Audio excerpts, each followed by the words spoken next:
Hey, what's up everybody, and welcome back to Newstos. And the Activision Blizzard acquisition just keeps getting crazier and crazier and crazier. It just never ceases to surprise by this point, though things are really starting to get spicy now as Microsoft has served Sony with a subpoena in their defense to the FTC. Now, we all know Sony has been lobbying these regulators. That's no secret by this point, though court is a whole different beast, and now their claims are getting flipped on them. So now the question's kind of becoming, can they prove what they've been telling regulators in the court of law? So we're going to get into that today, as well as a new first-party Xbox game that's rumored to be revealed sometime here soon, and also a new PlayStation 5 console. With all that said, though, let's just go and jump right into things, starting off with The Last of Us. Episode 2 of the HBO series aired a few days ago, which again, I thought was a very strong adaptation. They do continue to make changes, but the core story still seems to be mostly the same, and this is definitely shaping up to be one of the better video game to show adaptations ever made, and both Sony and HBO are heavily being rewarded for that. Episode 2 reportedly had 5.7 million viewers and saw 22% growth from Episode 1, which quote-unquote marks the largest Week 2 audience growth for an HBO original drama series in the history of the network. So, I mean, this is going well beyond just a simple adaptation by this point. We're now talking about one of the most successful HBO series ever made, just simply put. And that's been consistent for its first 2 weeks. The fact that it grew week over week, that goes to show you that not only are people sticking around for episode 2, which means that they liked the first episode, but that word of mouth is taking this series to new heights as well. The other reason that I wanted to talk about this, though, is because of what we've discussed on the channel time and time again. And that's how these adaptations can help video games. This is the entire idea of brands like PlayStation and Nintendo expanding beyond just gaming. If you can have success in other forms of media, that in return brings more fans to gaming. We saw this with Cyberpunk 2077. Despite that game having a rough launch, Edgerunners, that later on came to Netflix, fans seem to have loved that series, and then the game just kind of exploded with an influx of new players. We also saw something like that happen with The Witcher. The Witcher Netflix show had success, and then the game just saw an explosion of new players.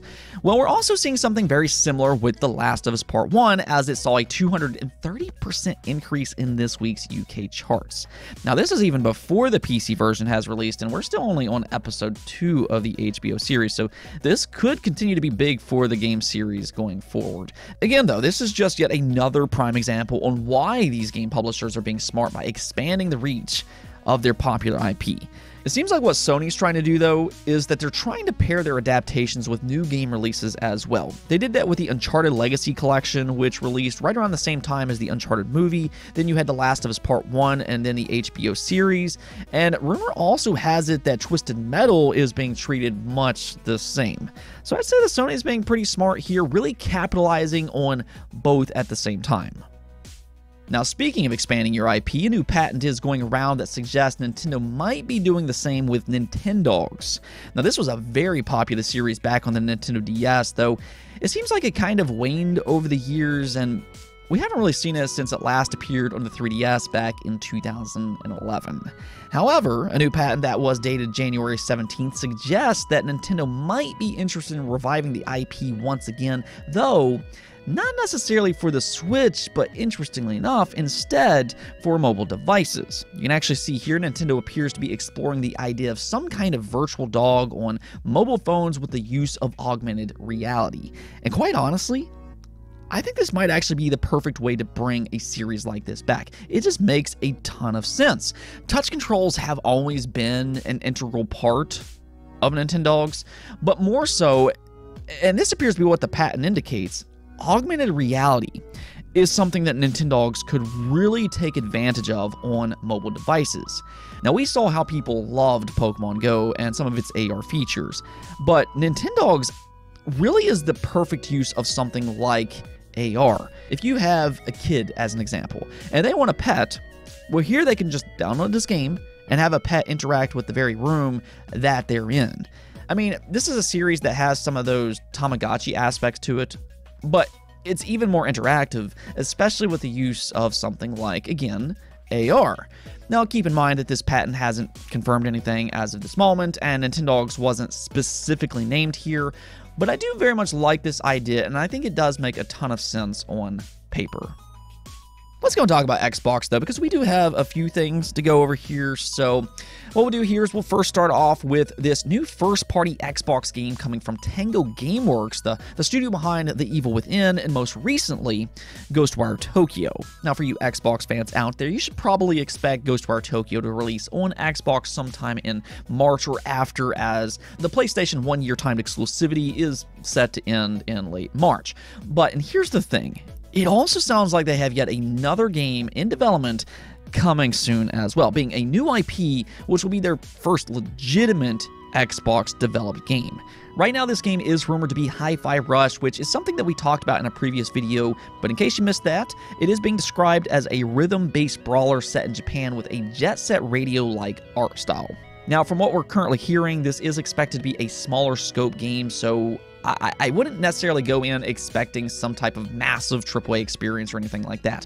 But I think that it does sound interesting on paper, and for that matter, I'm curious to see Tango Gameworks take on a completely different game like this. For such a long time, they've been viewed as this horror-centric studio, especially considering they're led by Shinji Mikami, which previously worked on Resident Evil. But something that we are starting to see here is that they have aspirations for other genres as well. Nonetheless, though, the reason that we're talking about Hi-Fi Rush today specifically is because Bilbil-kun, which is most known for leaking PlayStation Plus's lineup like literally every single month, accurately I must say, is now claiming that Hi-Fi Rush will be announced and or released soon, and probably at their Xbox Developer Direct tomorrow on January 25th. Now, hold up here. Before we go any further, I do want to go ahead and caution fans here because Xbox has been pretty adamant not to expect any more announcements beyond Redfall, Forza, Minecraft Legends, and then The Elder Scrolls Online. So I would stick with those expectations and that this will not be revealed tomorrow. Now, if it does, hey, that's absolutely fantastic, but I wouldn't go in 100% expecting it or anything like that. And in fact, Bilbil-kun did later on clarify this by saying, "My tweet focused on the closer announcement of the game, and I just said maybe it will be announced on Bethesda Developer Direct event, and I never said it will for sure, like some media try to put this on my name again." Now, with all that said, though, Bilbil-kun does seem very confident that it will be announced soon, as he also said, "I only share information when I'm sure about that." So yeah, the way I kind of look at all this is don't necessarily expect Hi-Fi Rush to be announced tomorrow. He probably shouldn't have actually put that in the original tweet, but hey, it is what it is. However, its announcement does appear to be looming in the near horizon. Alright, so let's go and get into this Activision Blizzard stuff, though, as this case has taken another wild turn. I know, who would have guessed, right? But Microsoft has now served Sony with a subpoena to prove their case against the FTC. Now, as we all know, throughout this entire ordeal, we've heard a lot from Sony. They've made a lot of accusations as to why Microsoft should not be allowed to acquire Activision Blizzard, and why Microsoft owning Call of Duty would be detrimental to their PlayStation business. So they've been in the middle of this the whole time, really stirring the pot, lobbying these regulators, and in many ways, they're kind of the main driving force to stop this buyout. If anything else, they're certainly a roadblock, and if you kind of think about it, if it weren't for Sony's complaints, the FTC's case would appear even weaker, and that's kind of the thing, because there's already some very legitimate questions regarding the FTC's case as is, and how they're presenting it. I mean, the FTC is even trying to disclude Nintendo as a console competitor, which is just absolutely ridiculous. So, I think by this point, most people can kind of agree that what the FTC is doing is trying to more or less make an example out of this acquisition, and in their eyes, a way for them to try and rewrite how acquisition laws work. So in other words, they're not actually abiding by the law as it currently stands. They just do not like these big tech mergers, and they want to change that going forward. So the FTC already has an uphill battle as it is, but they do have one major supporter in Sony, which from the get-go has been making all these claims on why this acquisition is bad. So in a way, the FTC can kind of use Sony's arguments to try and make their case. But here, Microsoft is saying, okay, that's fine. Sony wants to make all these claims. Fine, so be it. Let's bring them into court and have them provide their internal documentation to prove their case and why this buyout will significantly reduce how they can compete. Sony's been saying that all along. More on that here in just a second. But that seems to be Microsoft's thinking here. Sony can no longer just throw accusations around trying to lobby these regulators, but rather they will have to provide evidence that this buyout will significantly reduce how they can compete. I think Microsoft also wants to expose Sony's business practices as well because, as I've said all along, and I think most gamers understand this, a lot of Sony's accusations are very hypocritical. First off, Microsoft has already made it crystal clear. Call of Duty will remain multi-platform. They even offered Sony a 10-year contract, which I assume can be brought up in court.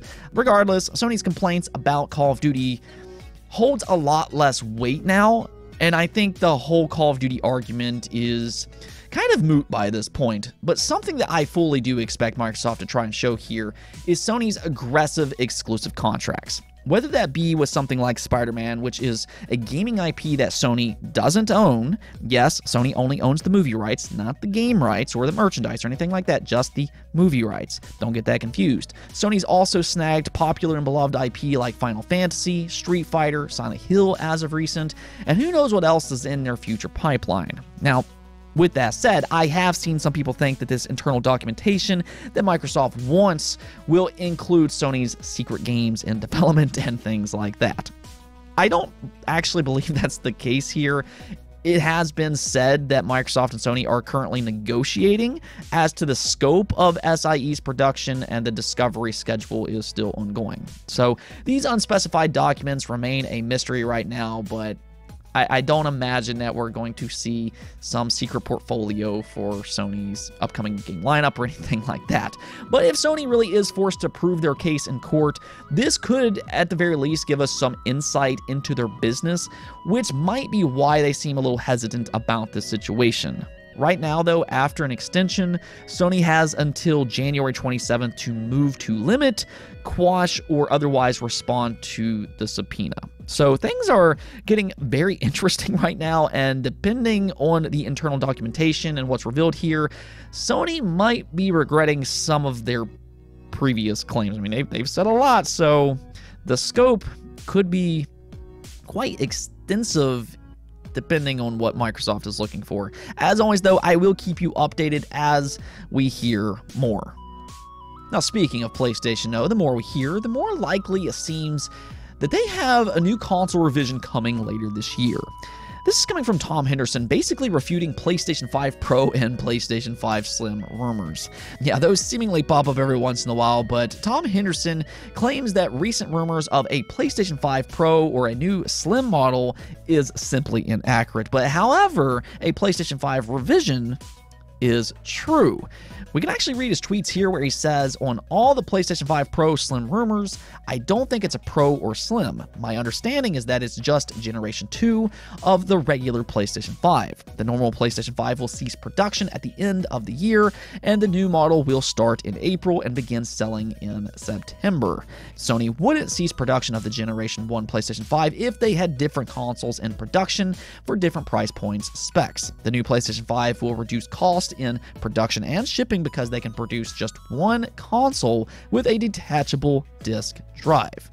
Now, this is something that he's leaked before. Sony appears to be looking into a single PlayStation 5 SKU, and if you really want a disk drive, you can just buy it separately. Now, I do kind of wonder how that will look.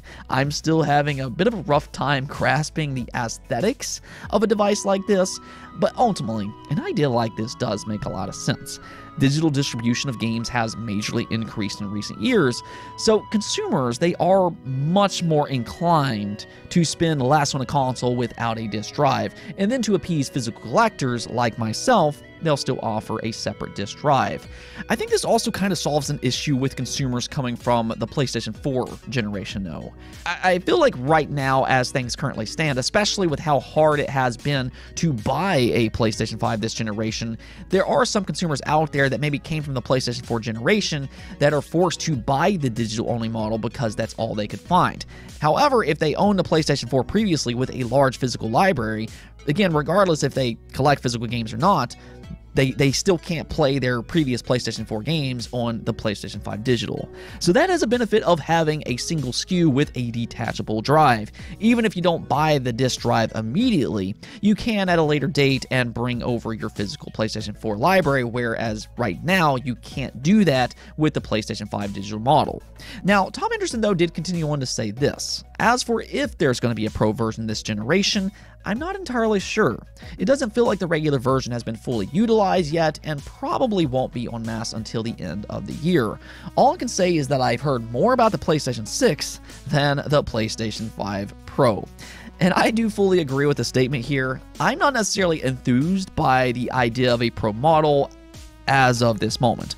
I mean, maybe ask me at a later date, but as things currently stand, I mean, we're still getting cross-generation games. Now, I do think much of that will end this year. There will be much less cross-generation titles going forward, but I feel like this generation is only now getting started. Yes, it's taking a while, but I mean, we're still waiting for things like Unreal Engine 5 as an example. So the idea of a Pro model, yeah, personally, I'd kind of wait on that one.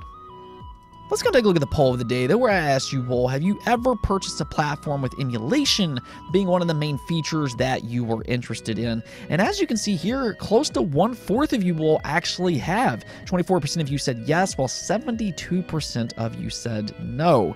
I actually think that that's pretty good results for emulation in this case. I wasn't quite expecting it to be that high, but yeah, I am with this group as well. I have purchased platforms in the past with emulation in mind. When purchasing the Steam Deck, that's something that piqued my interest. Here's a device that can emulate my GameCube library, which my GameCube no longer works, my old Nintendo 64, or even my Wii U games. I can now play Twilight Princess HD on a completely handheld device. Now, with that said, the Steam Deck has so much more to offer than just that, but I would certainly say that its capability as a handheld emulation machine is certainly enticing. I'd really kind of say the same thing about the Xbox Series S. Considering how affordable that console is and how capable it is being an emulation machine, I think it's certainly a feature that speaks to a number of people across the world, and you can kind of see that here with nearly 1/4 of you all saying that yes, emulation can be a selling factor for you. Anyways, though, that's it for this episode, but if you liked the video, don't forget to bell notification and subscribe button for more content just like this. Also, if you'd like to support the channel through Patreon, thank you for making this content possible. Peace out.